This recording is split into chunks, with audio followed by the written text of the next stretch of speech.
Hey, everybody, welcome back to the Modern Customer Podcast. I'm your host, Blake Morgan, and today our guest is Martin Newman.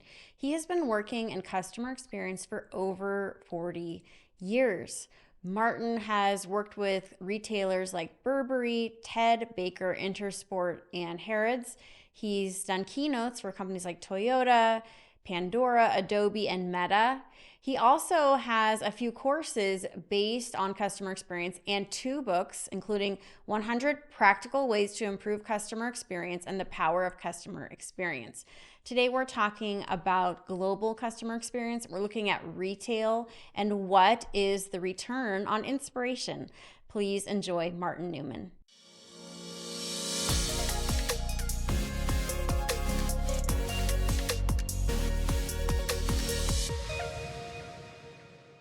Hey, Martin, welcome to the Modern Customer Podcast. Where are you in the world today? Oh, thank you, Blake, and thank you for having me. I am in, well, I would like to say it's sunny London, but it's not particularly sunny today, and it's getting dark as these winter nights approach us seemingly at some pace, probably very different to where you are, I would imagine. It's actually cold here today as well in Southern California, so it does feel like a bit of London. Fair Seeing enough. your resume, you have such an amazing background. You've worked at all the cool major retailers and brands in England, like Harrods and Ted Baker, so many more. How did you get your start in customer experience? Great question. I actually started, believe it or not, 41 years ago. I know you'll find that difficult to believe because you're looking at me and you're thinking I only look 28, right? You look like a Um, baby. exactly. I started working with my father, and my father had a small chain of retail optometrists in Glasgow in Scotland, and my dad was a brilliant salesman. He was great with customers. He was a very sort of early entrepreneur in that whole world of optics, long before the big brands that we have over here, like Specsavers, were even founded. My dad was doing that really well, and that's where I cut my teeth on the shop floor, serving customers, doing some marketing for them. Long before the days of computers and CRM, customer relationship management, I had a Rolodeck that I would go through literally on a daily basis. And I would work out, and it was all chronologically ordered. And so we had people basically, because the idea as an opticians or optometrists, you call someone up and you tell them, Blake, you haven't had your eyes tested for 2 years. You must be due to come in and get your eyes tested. And of course, the chances are your vision might have changed in that time. And that was our opportunity then to sell you some glasses and some sunglasses. So that's really where it all started for me. And my dad was brilliant at that, and I definitely got some of that from him for sure. I love that. So you grew up in the world of retail, saw firsthand entrepreneurship. It looks like you did a bunch of different things in your career, but Harrods obviously really unique experience. Burberry, Ted Baker. When did you start getting into that kind of retail, and what did you learn from those e-commerce experiences that you had? Well, I was actually a marketing director in the sports trade as well. So I worked for a couple of big sports retailers over here. One of them is called Intersport. And I was working for another company called Sports Connection in Glasgow in 1997. So this is quite early from a digital point of view. I had a PA called Louise. And one day I said to Louise, where's such and such a document that you're typing up for me? And as I stuck my head out the door and asked the question, I could see that she was online. And I said to her, I've heard about this web thing. Show me it. And while you're doing that, maybe show me how to use this big box on my desk called a computer. Show me how to send an email because I was a total Luddite. I had done none of that. So I had not embraced technology at all. But my instinct was at that moment that the internet was really going to be the future. And so I threw myself into it. So I got involved quite early. So I genuinely launched a transactional website in 1997, which is only 3 years after the very first online transaction in 94. But that was the precursor to me then coming to London 20 years ago to run home shopping at Harrods. And the reason why I got the Harrods role is I had the right skill set. I not only did I have e-commerce experience, but at that time, most of Harrods' home shopping business was coming through their catalogs, direct mail. It wasn't coming through the internet. So I had all of that experience as well. So that got me down to London, into Harrods, and then I was Burberry's first head of online in Europe. And I also ran online for a big group of brands called Pentland Brands, who own Speedo and Berghaus and many others. But what I really learned, I guess, more than anything is it was the early days of e-commerce. And so I was the guy. So, for example, when I started at Burberry, I said to my CEO, I said, has anybody spoken to our distribution director? Do we know if our warehouse team are capable of picking and packing one order and sending it to our customer? Because I know we're really good at sending a whole pallet of Burberry products to a store. And of course, nobody had that conversation. And then I would say, well, and have we thought about what's going to happen on day one when we start taking orders? We're going to need people to answer the phone and deal with customers, do customer service.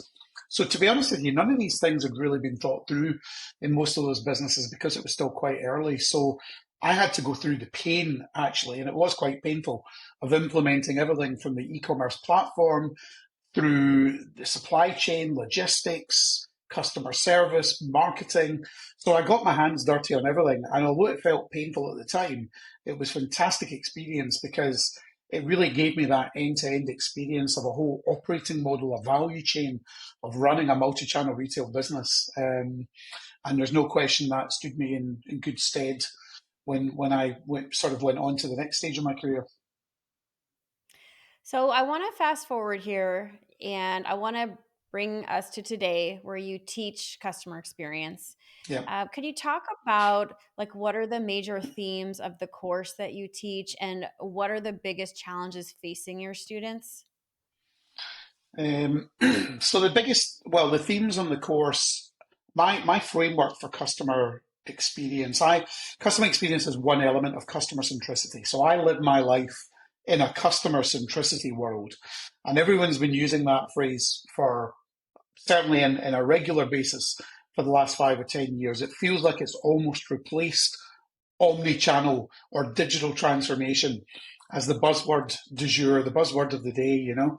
But actually, I don't believe most people really understand exactly what that entails. So I wrote books about it in Mandarin, in Vietnamese. I mean, I'm fluent in all these languages, of course. Not really. Right. The publisher did that for me.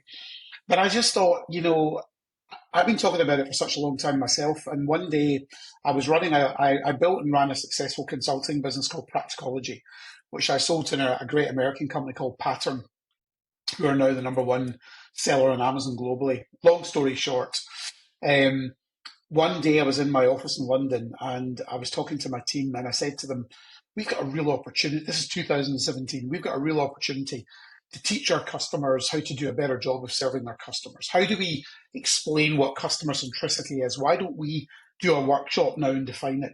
And I looked around the room and I had 40 people in the London office and they were all looking very blankly at me, right? As if, what's he talking about? Customer centricity, I'm not really sure. And I realized at that moment I had a problem and I thought, crikey, they don't really know what it is. I'm not sure I even really know what it is. So I'll go and write a book about it. And that was my first book, 100 Practical Ways to Improve Customer Experience. And I like to challenge myself in these ways. I started telling people that I was going to write a book even before I had a publishing deal, to be honest. But it was my way of putting it out there. And then I was holding myself to account by telling people that I was going to do it. So I wrote the book. And therefore, I had to really sit down and think about what are all the things that are involved in really being customer centric. So yes, customer experience and what happens, the interaction that you have with a business, whether it's in a physical store, in a retail business, whether it's online, whether it's calling the contact center, all these things are obviously really important. But then there's so many other relevant things, like, for example, diversity and inclusion.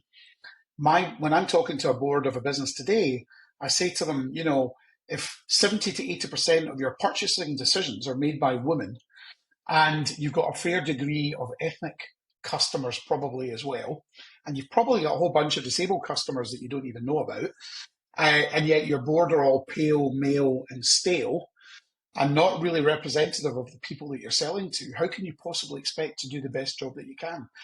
So I tackle these things not from a tick box perspective, but from what's the reason for doing this? There's a genuine reason for doing it. It's morally the right thing to do, but it will also have a big commercial impact because all of a sudden you'll have a range of products and services that are much more relevant for the customers that you're actually trying to sell to because you've got more people like that who are making those decisions within your business.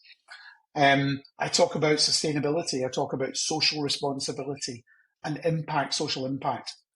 Again, I've sat on retail boards, Blake, and I can tell you that 5 years ago, we paid lip service to this stuff. It was always treated as if, oh, here we go.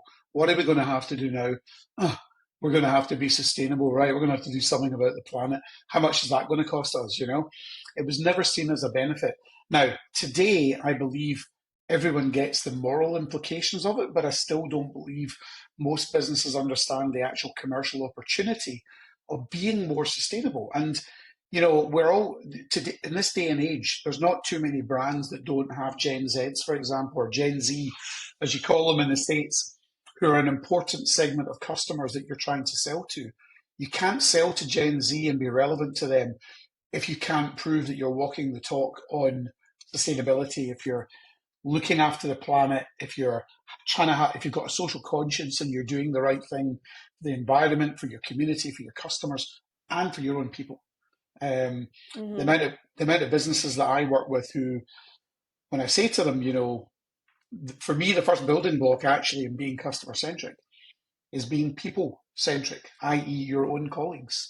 What are you doing Yeah. to look after them, to train them, to develop them, to prove to them that you care enough about them, that you want them to be with you for the next 20 years by upskilling them and giving them opportunities to learn new things, by creating the Let me kind of ask culture. you this. What do Sorry. you do, Martin, what do you do when your students or your customers say, Martin, I really want to do all these things that you're talking about. I really want to invest in customer centricity. I really want to think about the omni-channel experience. I really want to invest in sustainability because Gen Z, our customers care. How do I prove the ROI of these things? What kind of ROI model do you have or do you share with them? Great question. Thank you for teeing me up for that. Well, I have a whole new framework which I call my 10 new ROIs. And my thinking behind that is that the traditional way that we look at return on investment in business, particularly in consumer facing industries, I think is broken. And what I mean by that is any job I've ever had, whenever I've gone to ask for budget for something, right, the first thing that somebody said to me is what you just said. How do you prove the business case? And the challenge with that is that if you need me to prove the business case and what I'm trying to do is something that hasn't been done before, I can't prove the business case. All I can do is tell you I've spoken to customers, I've spoken to colleagues, and every bone and sinew in my body tells me this is the right thing to do and it's really going to have an impact. And sometimes you just have to trust that judgment. But what I do is I've created this framework. So, for example, when I was talking about how you look after your own people, my ROI for that is return on inspiration. Because if your colleagues are not inspired, are not coming to work every day excited about what they're going to do and what they're going to be able to achieve that day, because they work in a business that respects them, that treats them with respect, that knows how to get the most out of them, that empowers them, that gives them the tools to do their job to the best of their ability, and maybe doesn't have, like a lot of businesses, a culture of fear where people are genuinely empowered to make decisions. You get a very different outcome from that. So that's a different way of looking at that. Now, most businesses look at the cost to serve, right? I did a presentation a few weeks ago to 60 female CFOs, and I stood up there, and the first thing I said to them is, I'm going to do what I probably shouldn't do, and I'm going to challenge you from the get go, because I bet you all have a line in your P&L, in your budget, that talks about the cost to serve. And I'm looking around the room, and I can see them all nodding. And I said, well, you have to get rid of that line, because that line in itself is going to stifle your innovation, because you're going to make all the wrong decisions. So let me give you an example. I can stand outside of two of the best retailers in the UK. JD Sports, in the sports industry, they're a big pan-European brand, and also Next. Okay, and these brands are the bellwethers of the high street in the UK. They always do well. Mm-hmm. They almost never report a downturn. They always do well. But I can see dozens of people walking out empty-handed. And I do a lot of consumer Yeah. research, and I'll say to customers, I'll say, Brooke, did you not find what you were looking for today? And you'll go, oh no, I did. And I'll say, well, why didn't you make a purchase? Because I couldn't find someone to serve me. Right. Because someone in the head office thought it was a good idea to cut half of the costs in the store and take out half of the sales assistants, right? Right. All of it. So retailers are great at measuring all the people that come into the store. Everyone's got a footfall counter. What they're not good at doing is looking at why are people leaving empty-handed and what could we have done about that. It's the same online.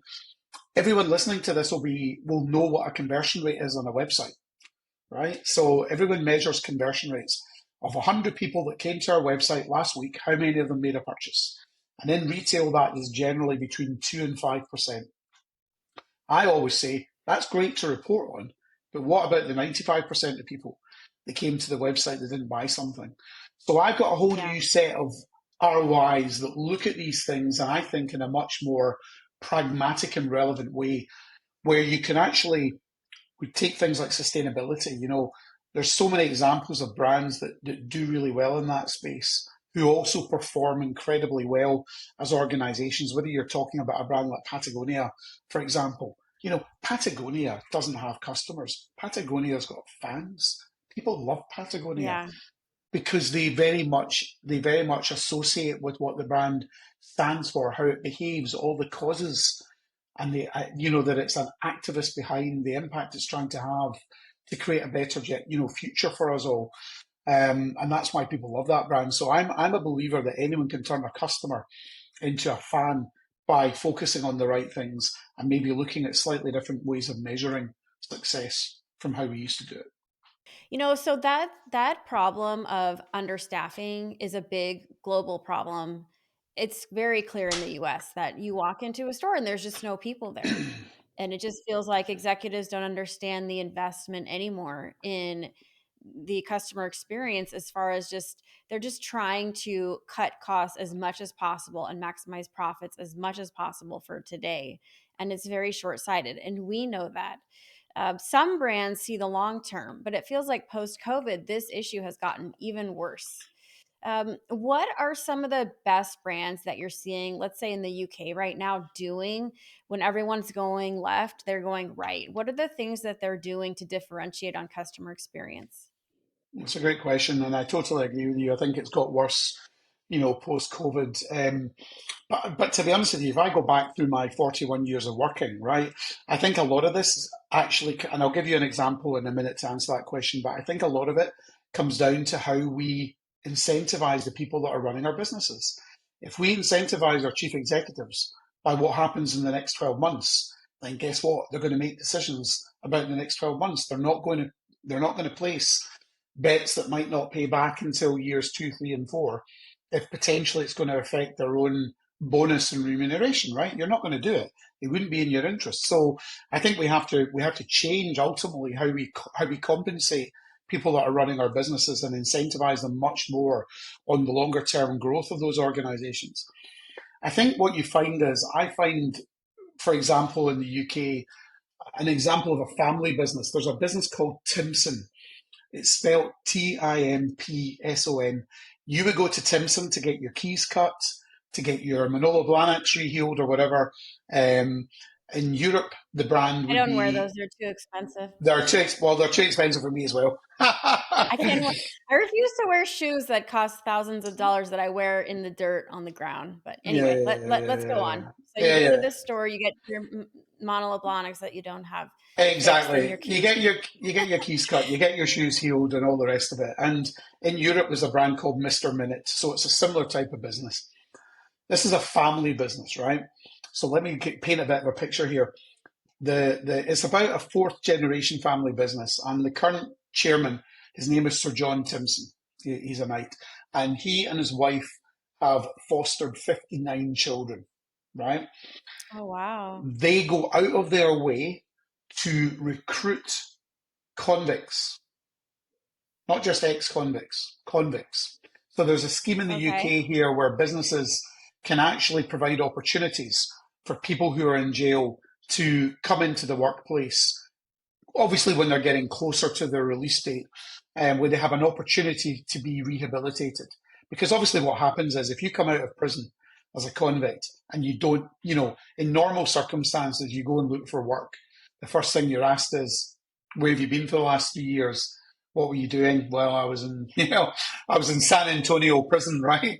The chances are you're not going to get hired. So and then what happens sadly is people go on to reoffend. So they do the opposite. And most consumers in the UK, by the way, don't know this. On any given day, there are around about 40% of people working in a Timson store serving customers who are on day release from prison, right?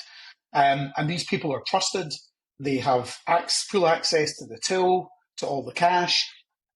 Every single person in the business is empowered to make a decision, right? So it doesn't matter whether you work in the head office and supply chain or customer service, or you're on the front line of the physical environment.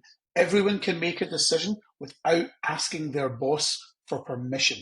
You might have to go back and ask for forgiveness if you get it wrong, but you don't have to ask for permission. And what that means is the people who are serving customers, they're allowed to give discounts. They're allowed to come up with new promotions. They're allowed to give compensation if those Manolo Blahniks haven't been rehealed well enough, So they're fully empowered, and that level of empowerment and trust just creates an entirely different sense of belonging within the business, which in turn, delivers an entirely different level of service for customers. So there's not a huge number of businesses that are doing it well, but I think you often find that in that type of family driven environment. I have to say, by the way, that even although I know you've got your issues in the States, customer service for me in the States is still on a different level than it is over here in the UK. I think your people are still more engaged. They do, customer service is more of a focus. I know it's not perfect by any means, but it's on a different Mm-hmm. level, I think, than it is in the UK. And I know that because I've done a lot of mystery shopping, both in not just in the Mm-hmm. UK, but in the States as well. Yeah, and you'll be keynoting the NRF event, is that right? In just a few months? I'm not doing well at the moment. I'm not doing a keynote unless they turn around and ask me. I would be delighted to do a keynote there. I will be. I will be Are doing. you I will be doing something. I'm doing a keynote at a new event in San Diego called Retail Fest, which okay? is a new retail conference. And I will be doing probably one or two things around NRF, but more than likely with a couple of vendors who will have me in to talk to their customers about the stuff that we're talking about today. One of the things that I used to talk about in my keynotes was Selfridges and the origin of Selfridges. Was it Harry Selfridge? It's Harry been a Selfridge, really yeah, long time. yeah, yeah, yeah, Yeah, and just like he was just such a pioneer in retail and yeah. all the things that we take for granted now about shopping, because there was no shopping really before that time. You would just have one dress, and it wouldn't be made in a beautiful store. In the US, this industry has suffered quite a lot because of competition of e-commerce, and direct to consumer. How is the transformation going of retailers like Ted Baker and Harrods and Burberry in the UK? Are you seeing that they're being smart about digital transformation and competing with all these other brands? Great question.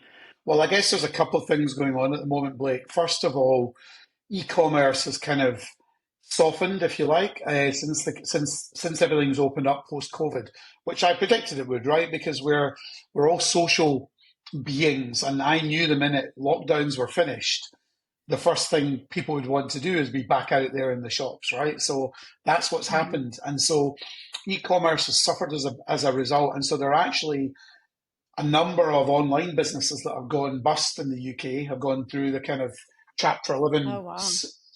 scenario in the States, as you would have in the States, and they're struggling. There's not a lot of online businesses that are only online that are doing really well right now. So actually, the multi-channel businesses are really in a stronger position potentially.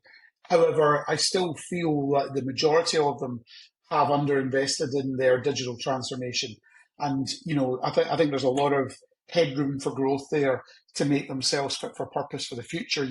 We talk about omni-channel. The consumers don't know what omni-channel means. Obviously, it's not a customer-facing term, but what it really means is it's the difference between multi-channel and omni-channel. Multi-channel is where you have multiple channels. So as a customer, you can transact in one channel, but the chances are that business, you could talk to somebody else in another channel and they'd have no idea who you were.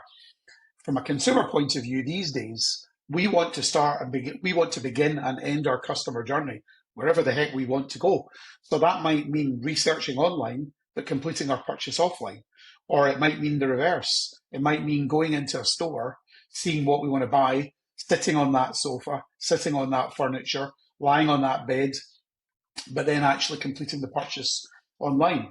And the key is how we join those experiences together to enable customers to go through that journey so that the brand, the business, can recognize the customer at each stage so that they're not having to start their journey, completely from scratch, and that they have the power. This is the fundamental thing. I often take people back to 1994, because prior to 1994, we had no internet, and we had high streets, we had shopping malls, some brands had a catalogue, but as consumers, we actually had relatively limited choice. Fast forward to today, thanks to Sir Tim Berners-Lee, who invented the WWW in 1989. The first transaction was 1994. According to Pizza Hut, it was a mushroom and pepperoni pizza. According to other people, it was a Sting CD. Who knows? Fast forward to today, and you can buy anything. You can buy anytime. You can buy any place, and you can buy it from anybody. And if you have a bad experience, you've got 10,000 choices, just a few taps away of your fingers on your phone, right? And so as consumers, we hold all the power today. The brand doesn't. And I think there's a lot of businesses and people running businesses today that still don't really grasp what the implications of that are and why it's so important that we get everything right. And we have to get it right first time because, a lot of customers won't give us a second chance. Yeah, that is so smart. I think that's a really good note to end on as we get to know you a little bit better. It's amazing to think back to even just the 90s that, yeah, no one was shopping online.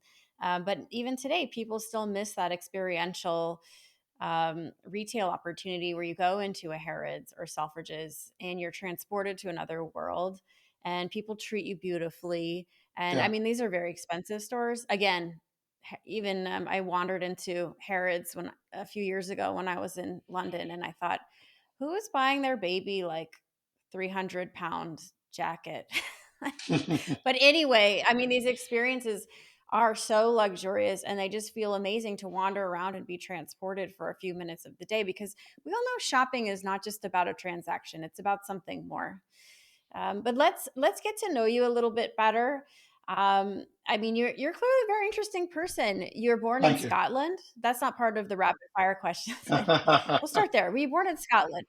Well, actually, I was born in London, but I was brought up in Scotland. So I spent my formative years in Glasgow and then moved to London 20 years ago. So I think of myself as Scottish. If you cut me open, my blood is probably tartan blood, I don't know Scottish what that tartan. is. What kind of It's tartan? well, Okay. tartan is it's the design of that comes from different clans in Scotland.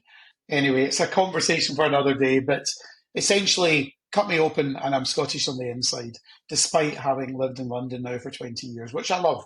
I love London. I think, for me personally, I genuinely think it's the best city in the world. I love it, but I'm Scottish at my heart for sure. Yeah, what is the amazing Netflix show about the Scotland, Ireland, England divorce? Oh gosh, it's going to come to me. I'm going to get to it by the end. I'll remember the name of this show. But yes, I Sure. watch a lot of your history on Netflix. All right, Yeah. let's get to the rapid fire. Number one, what's the most important part of your morning routine? If I don't have a workout, I'm not the same person. So I like to do some physical fitness exercise in the morning. I'm fortunate enough, I've got a small gym room at home. I've got a Peloton treadmill. I've got a Peloton bike. I've got a couple of mats. I've got a few weights. So I'm down there every morning, depending on when I wake up, anytime from 5:30 through till maybe 6:30 or 7 if I've had a lie in.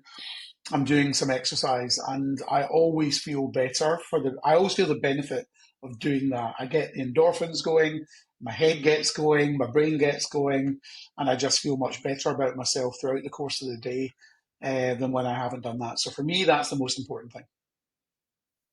Absolutely. I same, totally agree.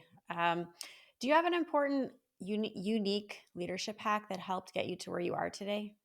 It's a really good question. I'd say that my leadership hack is every day's a school day. So, despite the fact that I've been working for 41 years, despite the fact that I'm highly regarded within my own industry, despite the fact I've written books, despite the fact I've done a lot of great things that I'm very proud of, I learn something, a minimum of one thing, if not a few things every single day. So I always try to make time to read something, to listen to something, to look online and do a little bit of research because, at the end of the day, even like, for example, customer centricity, which is the one thing I think I understand better than anything, it isn't a destination.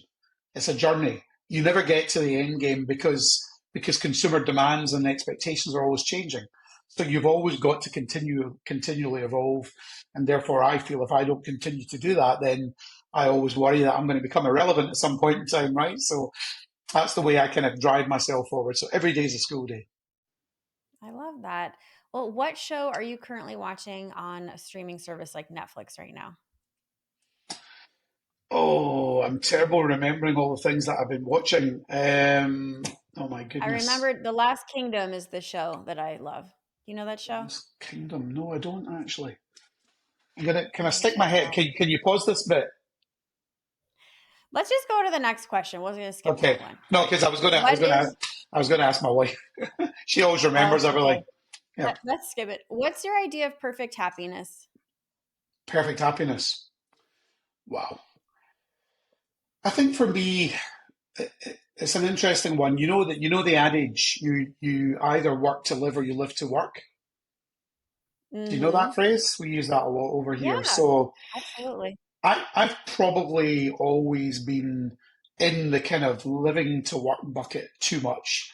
And I guess I'm getting to that stage in my life now where I'd like to be a little bit more working to live, or somewhere in the middle, I guess. I mean, I do enjoy what I do, right? And that keeps me driven and motivated and everything. But I guess, for me, it's financial security because financial freedom, having sold a business Mhm. and at some point down the line, Pattern are going to do an IPO in the States, that's my pension fund kind of sits in there, right? So for me, these things are game changers because when I've got financial freedom, which I've got some of, but maybe not completely yet, then I'm in a position to be in complete control of the things that I choose to do. Whereas I feel at the moment, I'm kind of led by sometimes by the commercial opportunity and not always by the Mhm. things that I really enjoy doing most. If that makes sense, that's me being very open, very honest and candid. Um, I and love I think, that. Yeah, sure. I guess my whole career objective has been to get to a place where I can take a breath and then I can just say, you know what? I do 12 things. I'm no longer going to do 12 things. I'm only going to do 6 things. And I'm going to concentrate on the things that I really love doing the most. And Mhm. that's all I'm going to do now for the rest of my career. So I'm on that journey still. I'm nearly there, but not quite there. And lastly, if you had to describe your outlook in one quick motto, like a few words, what would they be? Well, I think that if you are a good human, basically, I really believe in paying it forward, right? So I spend a lot of time with people. I give people a lot of advice. I don't look for any recompense for that. I'm not expecting anything back. I'm not, although there's a pay, I'm not stupid. I know that if you do a good turn, the chances are, hopefully, somewhere down the line, some of these things come back to you. But I genuinely don't do it for that reason. I'm just a believer in being a good person. And I think if you are a good person and you are a good human and you try and help people and you do the right thing, that ultimately you'll be successful. You obviously need a bit of hard work to go along the way. I'm a pretty resilient character. I'm very tenacious. I'm driven. But I think ultimately, at the heart, people would look at me and say, "He's a good guy." Um, and Mhm. if that's what it says on my epitaph at the end of the day, then I'll be happy with that. All right, Martin. Well, thank you for being here, for shedding light on some of these pressing customer experience issues. And it was just so nice to meet you. You too. You too. Thank you so much for having me on, Blake. I'm very appreciative. Everybody, you have been tuning in to the Modern Customer Podcast. Thank you for watching and listening.